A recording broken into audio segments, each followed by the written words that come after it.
নিষেধাজ্ঞার পর মেঘনা ও তেঁতুলিয়া নদীতে ইলিশ শিকারে নেমেছেন জেলেরা। শনিবার রাত 12টার পর থেকে জেলেরা নদীতে নামলেও কাঙ্ক্ষিত ইলিশ মিলছে না। তবে কোরাল, পাঙাশ, পোয়া সহ বিভিন্ন মাছ ধরা পড়ছে। জেলেরা জানান, নিষেধাজ্ঞা শেষে দল বেঁধে নদীতে গেলেও ইলিশের পরিমাণ কম ছিল। তবে অন্যান্য প্রজাতির মাছ পেয়েছেন জেলেরা। 22 দিন বন্ধ আছিল, 22 দিন পর আজকে নদীতে গেছি 1020 টাকার মাছ পাইছি। আপনার এই গুড়া মাছ, তারপরে ইলিশ মাছ, আর বাজাবাদের পাইছি 2টা বোয়াল মাছ পাইছি, 4-5টা কোরাল মাছ পাইছি, ইসা মাছ পাইছি, এই গরান্না মাছ পাইছি, ঝুরকা মাছ পাইছি। আমরা 3 জন গেছি, 2-3 হাজার টাকা মাছ পাইছি। মোটামুটি আলহামদুলিল্লাহ আবার যাবো আশা করি।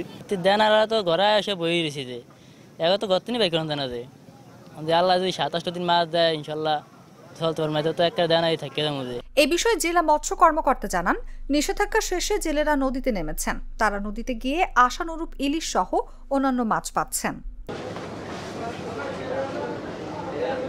ইলিশের প্রধান প্রজনন মৌসুম হওয়ায় ভোলার মেঘনা ও তেঁতুলিয়া নদীতে 4 অক্টোবর থেকে 25 অক্টোবর রাত 12টা পর্যন্ত ইলিশ সহ সব ধরনের মাছ শিকারের নিষেধাজ্ঞা দেয় সরকার।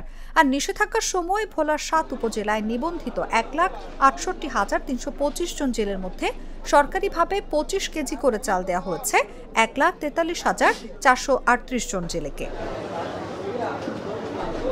নিউজ ডেস্ক, জাগো নিউজ।